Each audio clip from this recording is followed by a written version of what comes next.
quiero pensar que somos yo y mi soledad. Claro que sufrí, no imaginas cuánto. 25 datos espeluznantes de Ariel Camacho.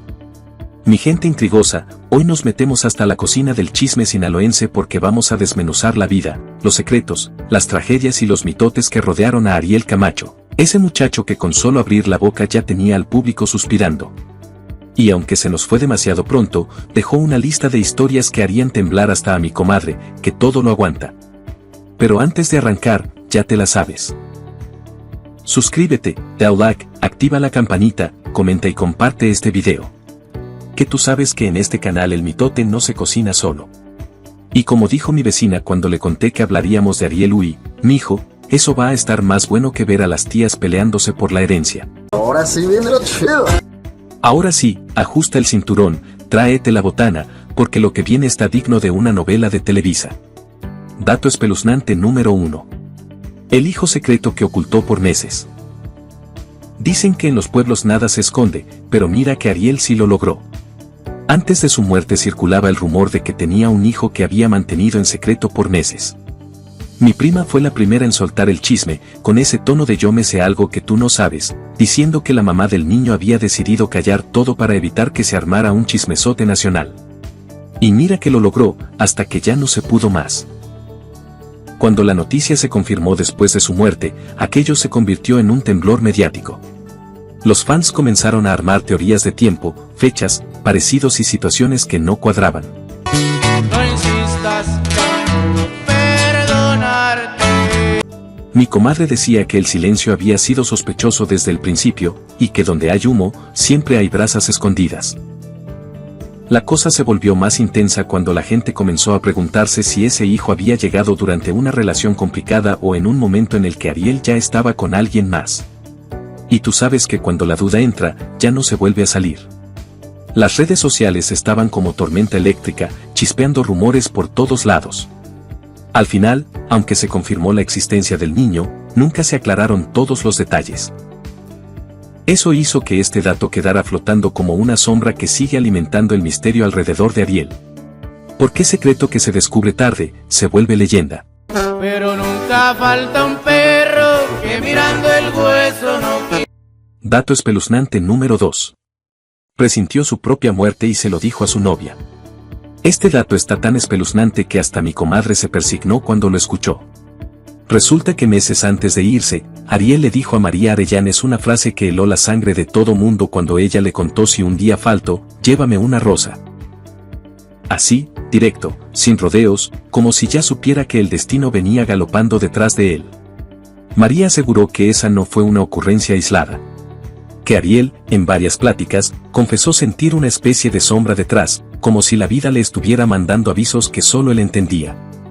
Mi vecina, que según ella tiene sexto sentido, dijo que esas frases no salen nomás porque sí, que hay gente que presiente cuando algo fuerte se acerca. Tantos pacientes porque mucha gente se muere sin culpa. Lo inquietante es que amigos cercanos afirmaron que ya lo habían escuchado decir cosas parecidas en otras ocasiones. Comentarios sobre la vida rápida, los riesgos del camino, lo frágil que es el momento. Y uno pensaría que son reflexiones normales, pero cuando se juntan todas, ya no suenan tan casuales. Mi prima decía que cuando un joven habla como viejo sabio, algo trae dentro. Cuando María reveló la frase después del accidente, el público se quedó helado. No era solo chisme, era una declaración que se cumplió como si hubiera sido escrita por el destino mismo. Y eso convirtió esta historia en uno de los misterios más comentados de su legado. Te metiste completamente en mi vida. Dato espeluznante número 3. El accidente fatal que cambió el destino. La madrugada en que Ariel perdió la vida dejó a todo Sinaloa en silencio. La noticia llegó rápido, pero la explicación nunca llegó completa. Decían que iba manejando a toda velocidad por la carretera Angostura La Reforma, y que el impacto fue tan fuerte que nadie alcanzó a reaccionar. Mi comadre Serapia juraba que esa carretera es traicionera desde antes, como mujer que sonríe bonito pero te tumba cuando menos te lo esperas. Los reportes hablaban de velocidad excesiva, otros decían que iba distraído, otros que simplemente la carretera estaba en mal estado. Todavía el cantante Ariel Camacho Barraza, ahí lo estamos escuchando, murió en un accidente automovilístico la madrugada de hoy miércoles. Lo raro, según decía mi vecina, era que la información no cuadraba entre un reporte y otro. Cada medio decía una cosa distinta, lo cual solo encendió más el fuego del chisme. Lo más doloroso fue que no solo Ariel perdió la vida, sino también 2 personas más que iban con él. Eso hizo que la tragedia creciera y que el público se preguntara si todo esto pudo haberse evitado. ¿Falta de precaución, mala suerte, destino? Nadie lo sabe, pero las dudas se quedaron pegadas como sombra. El golpe emocional fue tan fuerte que muchos fans aún hoy dicen que recuerdan exactamente en qué lugar estaban cuando escucharon la noticia. Así de grande fue el impacto. Un momento que marcó para siempre la música regional. Carnaval en Mocorito, y se vinieron por aquí, iban a la casa, pero pues aquí fue el trágico accidente. Dato espeluznante número 4. El ascenso más brillante antes de la caída. Cuando Ariel se nos fue, estaba en el momento más espectacular de su carrera. Canciones en tendencia, giras reventadas, gente siguiéndolo como si fuera un meteoro recién caído del cielo. Mi prima decía que él ya traía la estrella en la frente, que había nacido para brillar. Eso hizo que la tragedia fuera todavía más impactante. Porque cuando alguien está subiendo como espuma y de pronto desaparece, la impresión es más fuerte. No es lo mismo cuando alguien ya está en retirada, pero Ariel apenas estaba despegando. Y eso duele mucho más. Todo cómo te acepta, como los comentarios, todo, es algo muy bonito que...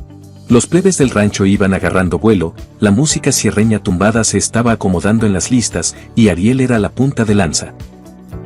Muchos artistas tardan décadas en lograr lo que él ya tenía a los 23. Mi comadre juraba que este chamaco iba para grande, pero grande de veras. Lo duro fue que todo quedó congelado. Lo que pudo ser nunca se sabrá. Y ese contraste entre gloria y tragedia es lo que hace que este dato siga siendo tan espeluznante, un futuro brillante apagado en seco.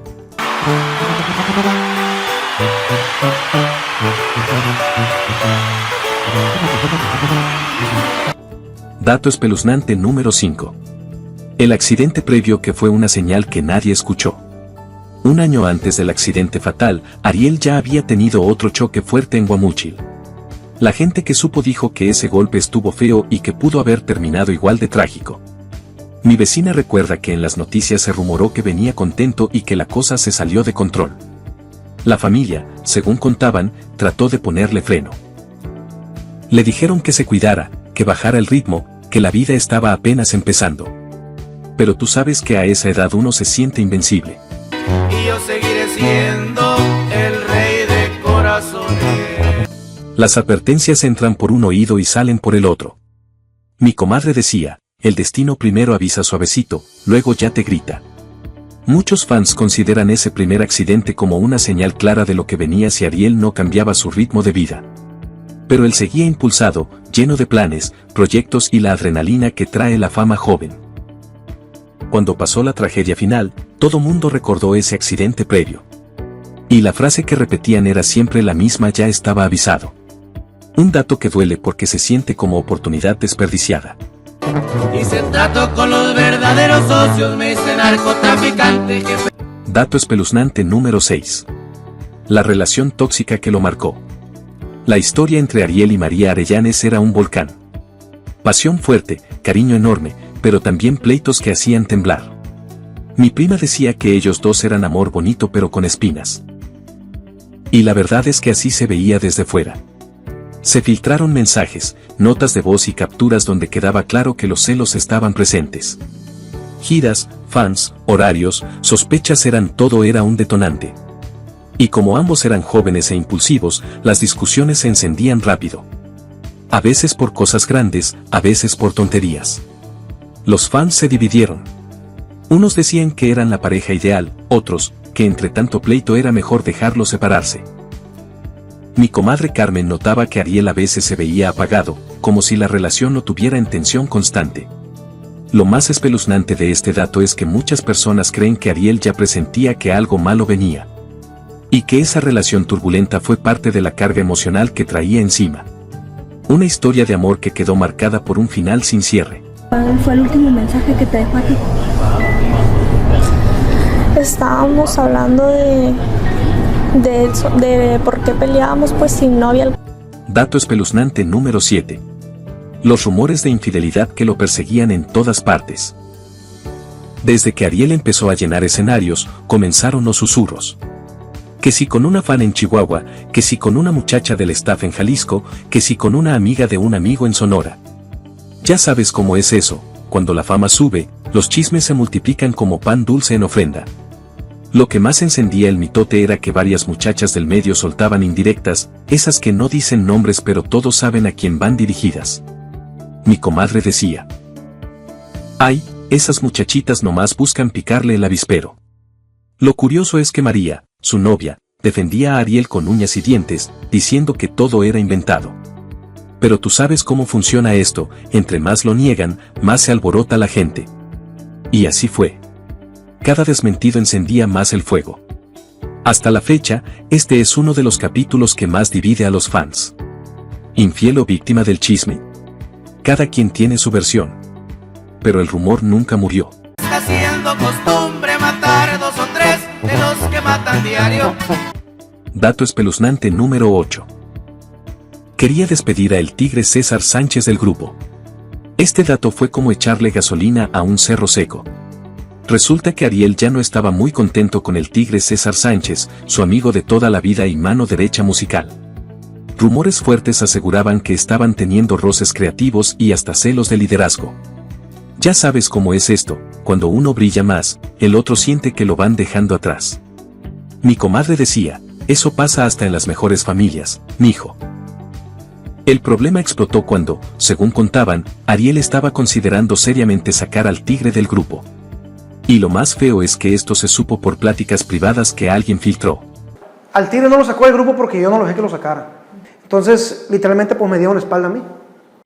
Porque siempre hay un metiche que no sabe cerrar la boca y anda repartiendo chismes como café en velorio. Cuando esa información se regó, los fans se dividieron feo. Unos defendían al tigre, diciendo que sin él no existían los plebes del rancho. Otros aseguraban que Ariel tenía todo el derecho de tomar el rumbo que quisiera. Mi comadre Felicita decía: yo nomás digo que cuando el río suena, es porque alguien no afinó bien la guitarra. Lo más espeluznante fue que este conflicto nunca tuvo final natural. La muerte de Ariel congeló todo. Lo que se iba a arreglar o empeorar quedó suspendido en el aire, convirtiéndose en un misterio más de su historia. Es lo mismo con las amistades y con los amigos. Dato espeluznante número 9. Pleitos familiares por querer dejar la escuela. Ariel era músico de corazón, no estudiante de salón. Desde joven dijo que lo suyo era la guitarra, no los cuadernos. Y eso chocaba fuerte con las expectativas de su mamá, Reinalda, que quería verlo terminar la prepa. Mi prima decía: ese pleito lo conozco, lo viven todas las familias cuando un hijo quiere cantar en vez de estudiar. La cosa es que Ariel estaba terco. Él sentía que la música no se podía dejar para después. Que las oportunidades llegan cuando llegan. Pero para su familia, especialmente para su mamá, eso era como ver a su hijo apostarlo todo sin red de seguridad. Combos y claves, bienes y socios, tengo las llaves. Y claro que dolía. En entrevistas se notaba la tensión. A veces Ariel respondía evasivo, otras con ese aire de joven rebelde que no quiere que le digan cómo vivir la vida. Mi comadre decía: ay, este chamaco traía estrella, pero también traía mecha corta. Con el tiempo, los fans comenzaron a ver este pleito como algo típico de un joven con talento enorme y ambición grande. Pero para muchos, este dato se volvió espeluznante cuando pensaron en lo que pudo ser si hubiera tenido más tiempo para madurar sus decisiones. Vivir sin tu amor. Dato espeluznante número 10. El problema con el alcohol que sus amigos confesaron. En varias entrevistas, amigos cercanos soltaron que Ariel bebía más de lo que debía. No lo decían para quemarlo, sino como preocupación sincera. Fidel Castro, de marca registrada, llegó a comentar que Ariel tomaba para aguantar la presión. Mi suegra decía: pues sí, mijo, si a esa edad te pones a girar como trompo, buscas alivio donde puedes. La fama, los viajes, las trasnochadas, los compromisos y todo eso a los 22 años pesa más de lo que la gente cree. Y Ariel, siendo joven y emocional, encontró un escape en la bebida. No para destruirse, sino para relajarse, según decían sus compás. Pero nunca falta un perro que mirando el hueso no quiera morir. Pero tú sabes que lo que empieza para relajarse termina agarrándose de la camisa si no tienes cuidado. Hubo presentaciones donde la gente notaba que andaba medio prendido, pero aún así cumplía. Y eso hasta alimentaba la admiración, mírale, con 2 encima y aún canta mejor que muchos sobrios. Así lo decía mi comadre. Lo espeluznante de este dato es que, cuando se juntó con el accidente fatal, muchos empezaron a atar cabos porque la vida ya lo estaba empujando a un ritmo que ningún joven debería enfrentar tan rápido. Hacer más grande esta carrera, llegar a ser alguien más grande, echarle muchas ganas. Dato espeluznante número 11. El sombrero que marcó su destino. Este detalle parece pequeño, pero cambió todo. En una reunión en Los Mochis, Ariel se encontró con Jaime González, padre de Christian Noro. Ariel llegó con 2 chavos, tocaron un corrido y Jaime quedó encantado. Le dijo, mijo, póngase sombrero, eso le va a abrir puertas. Y aunque Ariel no era de vestir así siempre, lo aceptó. Mi comadre dijo que cuando Ariel se puso ese sombrero por primera vez, se transformó.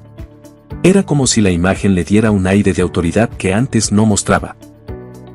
Y sí, porque desde entonces su figura pública comenzó a sonar, ya no era solo Ariel, era Ariel Camacho, con todo lo que esa presencia implicaba. Muchos fans aman esa imagen icónica, el sombrero negro, la guitarra, la mirada seria. Pero muy pocos saben que esa decisión vino casi como una instrucción. Y Ariel solo la tomó porque sabía que la industria también se maneja con estrategias visuales. Lo espeluznante es que, con el tiempo, ese sombrero se volvió símbolo de su legado y también de su despedida. Una imagen que quedó congelada para siempre. Me busca el interesado, ¿qué cambios tiene la vida? Dato espeluznante número 12. El silencio incómodo que rodeó su muerte.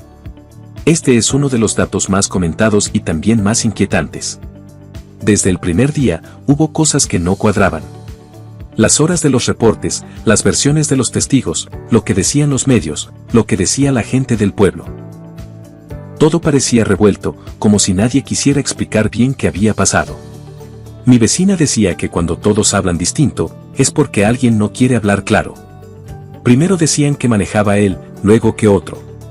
¿Qué tal? A las 5 Noticias 62, la promesa joven de música mexicana, Ariel Camacho, muere trágicamente a sus 22 años. Tendremos Que si había perdido el control, que si un animal se cruzó, que si el pavimento estaba mojado.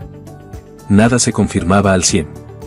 Y esa incertidumbre solo le echó más gasolina al chisme.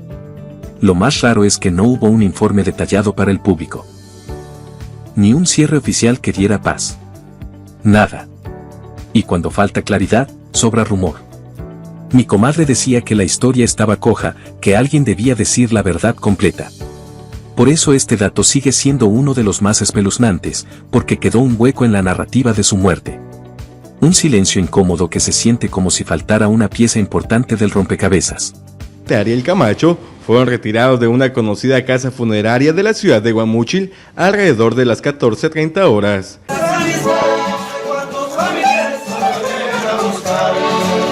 Dato espeluznante número 13. La sospecha de que lo apagaron cuando iba para arriba. Este rumor es de esos que hacen que la gente baje la voz aunque estén solos en la casa. Muchos fans aseguraban que Ariel estaba creciendo tan rápido que ya estaba incomodando a ciertos grupos y figuras del medio.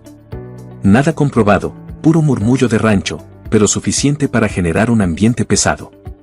Mi comadre dijo, cuando uno sube muy rápido, siempre hay quien quiera jalarte las trenzas para que no llegues tan alto. Lo que alimentó este chisme fue que Ariel estaba reventando el estilo sierreño tumbado de una forma que nadie esperaba. Su música había agarrado fuerza nacional, y su fama crecía más rápido que el precio del limón.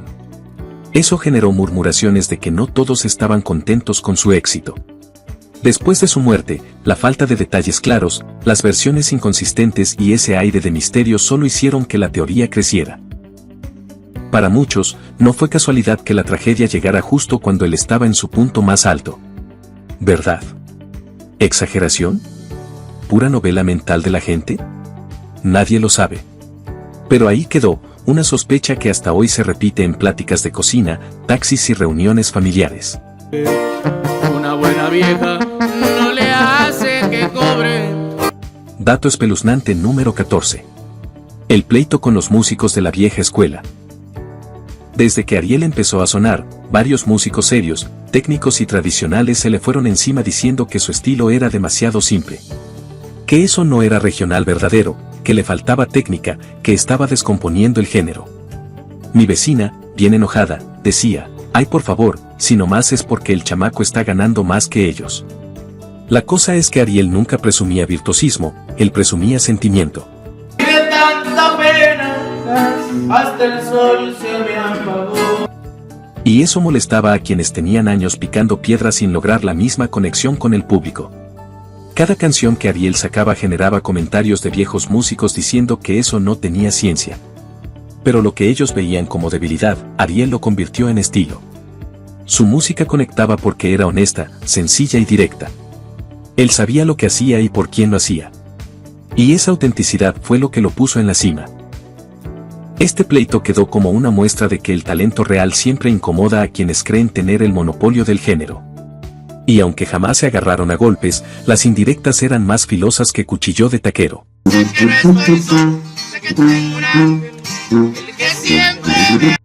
Dato espeluznante número 15. Lo acusaban de glorificar vidas peligrosas.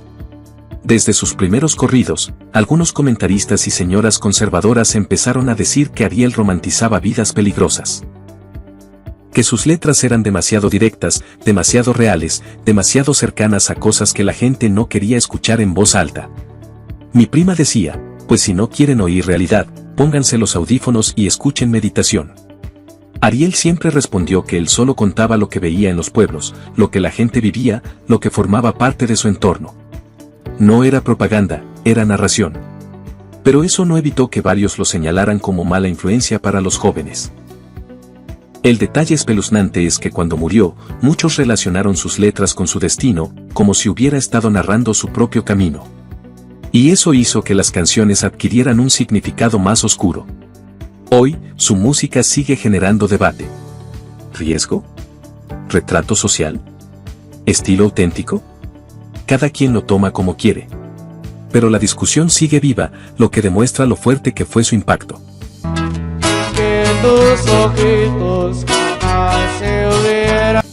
Dato espeluznante número 16. La fama de chico problema que no era tan cierta. Durante su carrera, muchos locutores empezaron a decir que Ariel era muy rebelde. Que llegaba tarde, que cancelaba eventos a la mera hora, que no avisaba. Pero con el tiempo, se supo que muchas de estas broncas no eran culpa de él, sino de los organizadores. Mi comadre decía, claro, cuando les conviene, le echan la culpa al artista. Ariel era joven, sí, pero también era responsable dentro de lo que su edad permitía. El problema era que la fama del chico problema se le quedó pegada. Y ya cuando una imagen así se forma, es difícil quitársela. Lo que más dolió fue que esa etiqueta se hizo más fuerte después de su muerte, porque la gente empezó a revisar su vida al revés. Y ya sabes cómo es la raza, si encuentran un detallito, lo convierten en defecto gigante. Lo espeluznante aquí no es el rumor en sí, sino cómo se distorsionó su imagen. Porque quienes lo conocían decían que Ariel era noble, tranquilo y agradecido, pero no todos se toman el tiempo de escuchar la versión correcta.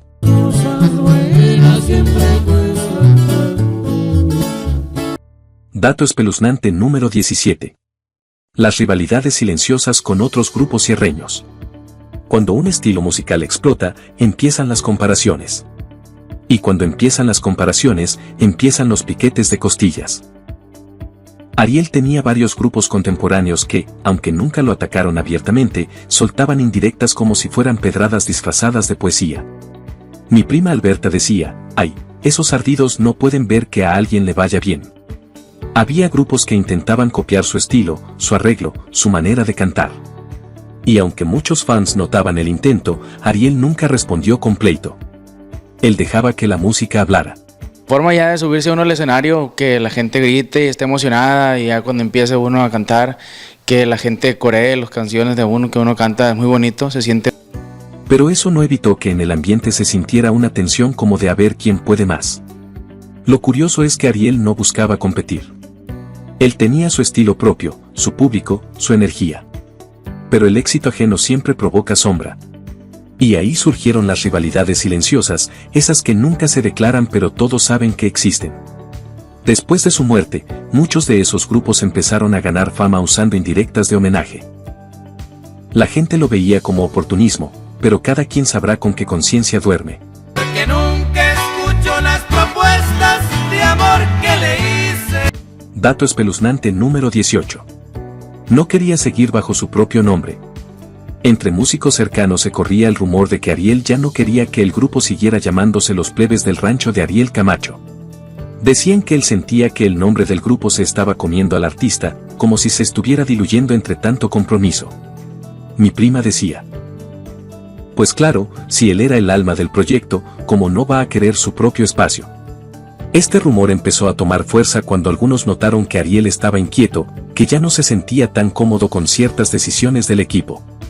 No era soberbia, era identidad.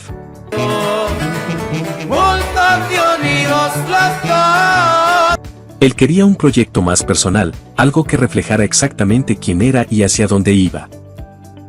Lo espeluznante es que, según esos mismos comentarios, Ariel quería comenzar un proyecto alterno, quizá más íntimo, más cuidado, con su sello total. Pero la vida no le dio tiempo. Quedó en idea, en intención, en las ganas. Y eso hace que este dato tenga una carga emocional fuerte, lo que iba a ser y nunca fue. Después de su muerte, el grupo siguió usando su nombre, lo que generó debate entre los fans. Unos decían que era homenaje, otros que Ariel quizá no lo hubiera querido así. Pero el hecho sigue siendo uno de los chismes más sabrosos y debatidos en el mundo sierreño. He notado detalles sobre una persona de serio perfil. Dato espeluznante número 19. El conflicto interno que quedó en el aire. Semanas antes de su muerte, se decía que Ariel andaba molesto con varias decisiones tomadas por su equipo sin consultarlo. Cosas de contratos, giras, promociones y acuerdos que él sentía que se estaban manejando sin tomarle opinión. Mi comadre Esmeralda decía: es que cuando el grupo crece rápido, todos jalan para su lado y alguien sale raspado.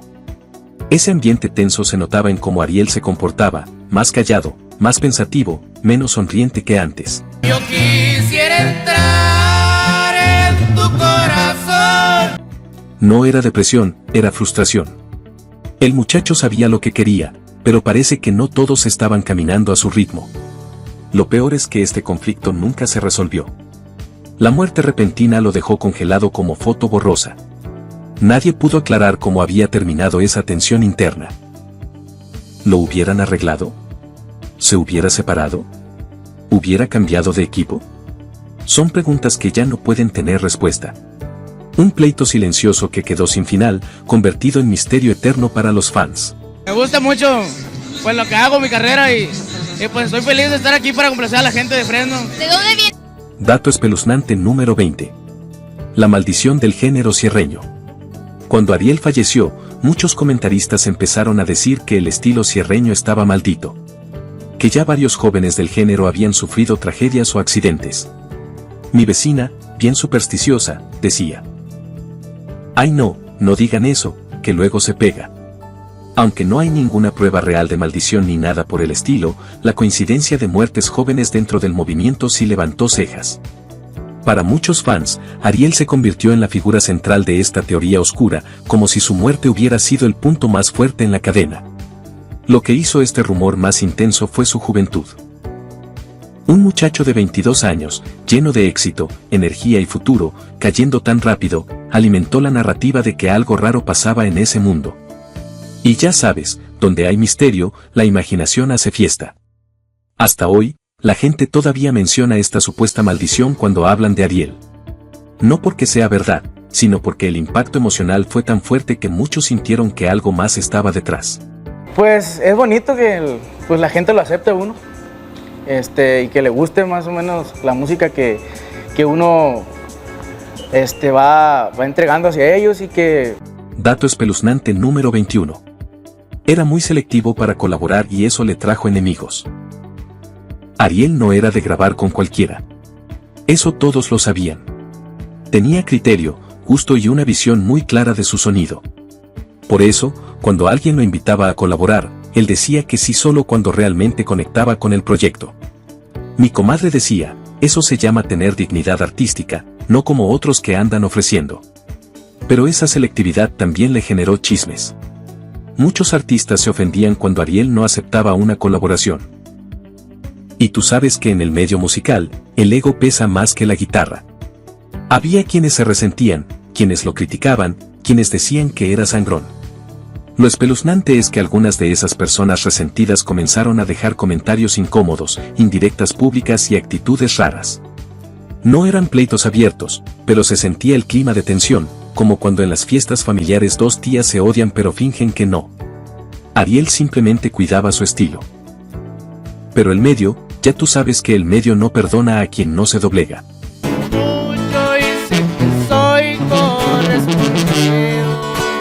Dato espeluznante número 22. La presión brutal de su sello disquero. Dicen que el éxito es bonito, pero trae factura. YRO lo supo de primera mano. Su sello lo quería en gira continua, grabando, promocionando, moviéndose sin parar. La idea era aprovechar el boom del estilo tumbado antes de que se enfriara. Mi prima decía, ay, mijo, esos muchachos ya no descansan ni para comer. Ariel llegó a comentar entre amigos que estaba agotado. No emocionalmente, sino físicamente. Se levantaba temprano, dormía tarde, viajaba horas, atendía entrevistas y luego subía al escenario como si nada. Era un ritmo insostenible para cualquiera, más para alguien tan joven. El detalle espeluznante es que algunos allegados dijeron que Ariel quiso poner límites, pero el sello insistía en seguir. Hay que aprovechar, le decían. Y él, queriendo complacer a todos, seguía jalando aunque ya estuviera al límite. Muchos fans creen que este desgaste fue una pieza importante en la tragedia.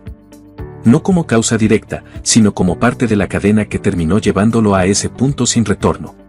Quedó del recuerdo de aquel grande amor. Dato espeluznante número 23.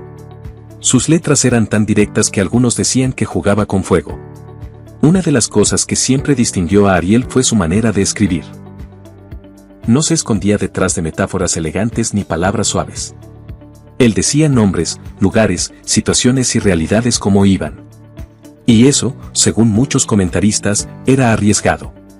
Mi comadre decía, pues si la vida no es cursi, ¿por qué habría de serlo la música? Lo fuerte del asunto es que algunos aseguraban que su sinceridad lo metía en problemas. Soy muy sincero. Que al hablar tan directo sobre lo que se vive en los pueblos, tocaba fibras sensibles de gente que no le gustaba verse reflejada en las canciones. Era música con filo, y a esa edad, pocos tienen la conciencia de lo que eso implica. Con su muerte, mucha gente analizó sus letras como si fueran mensajes ocultos. Algunos incluso decían, él ya sabía lo que le esperaba, tomando frases de sus canciones como evidencia. Y tú sabes que cuando alguien muere joven, el público conecta puntos donde no hay. Hasta hoy, hay debate sobre si su forma de escribir era valentía, imprudencia o simplemente expresión artística. Pero lo que sí es un hecho es que Ariel no tenía pelos en la lengua, y eso dejó marca. El Chapo y el Mayo tienen Culiacán. Dato espeluznante número 24. Los rumores de romances secretos que nunca se aclararon. Aunque Ariel era reservado, los chismes de romances lo seguían como gallinas a la comida. Cada que aparecía en algún evento, en alguna foto o simplemente en una convivencia, ya había versiones de que andaba quedando con fulanita. Mi prima decía, pues como no, si el chamaco estaba carita y traía fama. Se hablaba de fans, de chicas del medio, de muchachas del pueblo, de amistades cercanas y aunque Ariel nunca confirmaba nada, el silencio era gasolina para el fuego. Porque a veces callar genera más ruido que hablar. Y vaya que se armó ruido.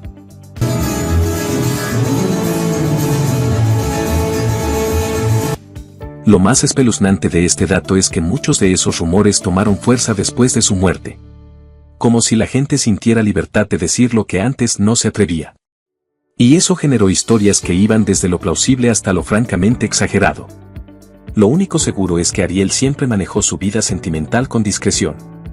Y esa misma discreción terminó creando un mito alrededor de su figura, el joven talentoso, misterioso y difícil de descifrar en el amor.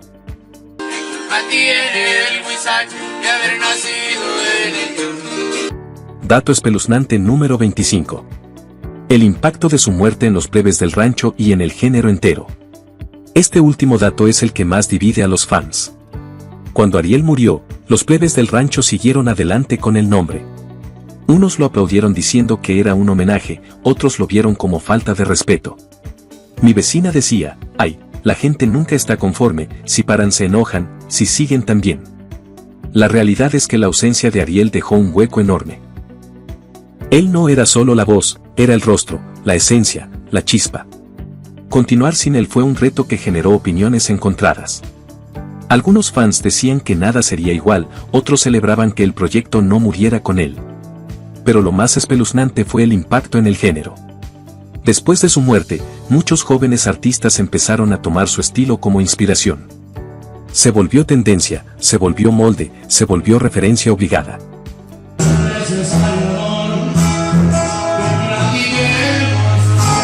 Ariel se convirtió en el ícono que nunca tuvo tiempo de llegar a ser en vida. Su muerte, trágica y misteriosa, lo elevó a leyenda. Y esas leyendas, ya lo sabemos, nunca desaparecen. Siguen vivas cada que alguien canta una canción suya o se pone un sombrero estilo cierreño. Y hasta aquí, mi gente intrigosa, los 25 datos más espeluznantes de Ariel Camacho, un joven que vivió rápido, amó fuerte, cantó con el alma y dejó más preguntas que respuestas. Un muchacho que, como dijo mi comadre, no necesitó una larga vida para dejar una huella grande.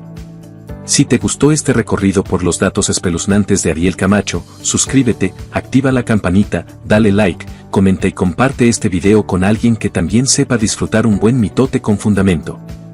Porque aquí en las intrigas de Gerberín, tú sabes que el chisme no es chisme, es información con estilo. Nos vemos en el próximo video, donde seguiremos hablando fuerte, hablando claro y soltando el caldo como nos gusta, sabroso, directo y sin anestesia.